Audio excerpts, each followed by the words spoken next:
بسم الله الرحمن الرحیم. السلام علیکم. زیم عبدالحق صافی او تاسو ګورئ هاو ټو پښتو یوټیوب چینل.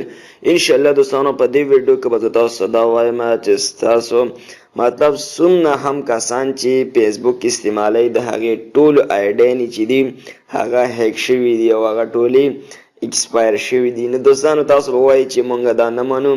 دوستانو په دې ویډیو کې به تاسو ته باقاعده چیک کوم.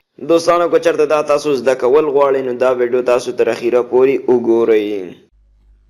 سبسکرایب کړئ هاو ټو پښتو یوټیوب چینل او ورسره دا د بیل آیکن هم ضرور دباو کړئ. د دې فایده به دا شي چې زه کومه نوې ویډیو اپلوډ کوم نو هغه به هم تاسو ته د نوټیفیکیشن په ذریعه باندې در رسیږي. اوکې دوستانو نو زموږ چینل هم ضرور سبسکرایب کړئ او زه به د دې ځای نه فیسبوک کولاو کوم او دا تاسو کتلی شئ دوستانو دا زما آی ډي ده او په دې کې به زه دلته لاندې راشم او دا یو پوسټ دی دوستانو یا دې خوا لاندې به راشو. دوستانو په دې کې به په کمنټ کې زه ولیکم بي اف اف. کمنټ سیکشن ته زه راغلم بي اف اف د دې مطلب دا دی اینڈ فار ایور. نو دا به زه کمنټ کوم. دا تاسو کتلی شئ دوستانو دې کې دا کمنټ ایډ شو او دا وګوره دوستانو دا شین نه شو. نو زما آی ډي هم هیک شوې ده یا پیک آی ډي ده.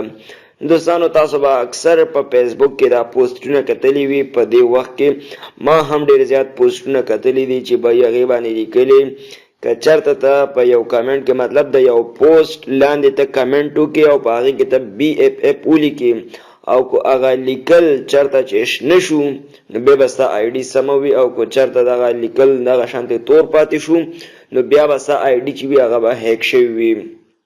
دوستانو دلته ما لیکل وکړل او دا همغه شانتې تور پاتې شو نو ښکارېږي دا چې به زما آی ډي هم هیک ده. خو د دې نه لږ مخکې ما په کمپیوټر باندې او کمنټ وکړو دغه شانته کې نو هغه چې دی ډایرکټ چې دی هغه شین شانته کې شو دغه شانته یو افیکټ پکې هم راغلی چې فیسبوک نوی اپډیټ دی. نو دوستانو تاسو هم دغه شانته په دې باندې ټرای وکړئ خو پهله تاسو چې دی خپل فیسبوک هغه اپډیټ کړئ.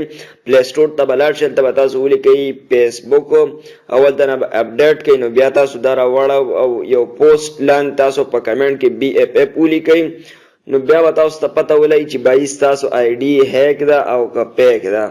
ټیک شو دوستانو نو دا یو تاسو به هم ډېر زیات په فیسبوک کې کتلی ما ته هم دغه شانتې ډېر زیات پوسټونه ما کتلي نو د دې وجې زه دا ویډیو جوړوم چې بهي دا ټول هسې ګپ شپ دی او داسې بس د فیسبوک نوی اپډیټ دی خو دا دې نه دا نه ظاهرېږي چې بهي دا آی ډي پیک ده او دا هیک شوې ده. نو داسې فضول خبره ده داسې ګپ شپ دی. نو په دې باندې دوستانو تاسو مه دوکه کېږئ. بالکل ستاسو آی ډي به یا اوریجنل وي یا به چې دی هغه به پیک وي خو د دې نه نه ظاهرېږي داسې ګپ شپ دی. ټیک شو نو امید دی دوستانو چې دا وړه شانتې ویډیو دا به ستاسو ډېره زیاته خوښه شوي او که چېرته دا ویډیو ستاسو خوښه شوي نو لایک ضرور ورکړئ او خپلو ملګرو سره هم ضرور شیر کړئ او دوستانو په خپلو دعاګانو کې میاد ساتئ د الله په امان او زموږ چینل هم ضرور سبسکرایب کړئ او ورسره د ګنټې هغه نشان هم ضرور دباو کړئ. نو دوستانو thanks for watching. Allah Hafiz.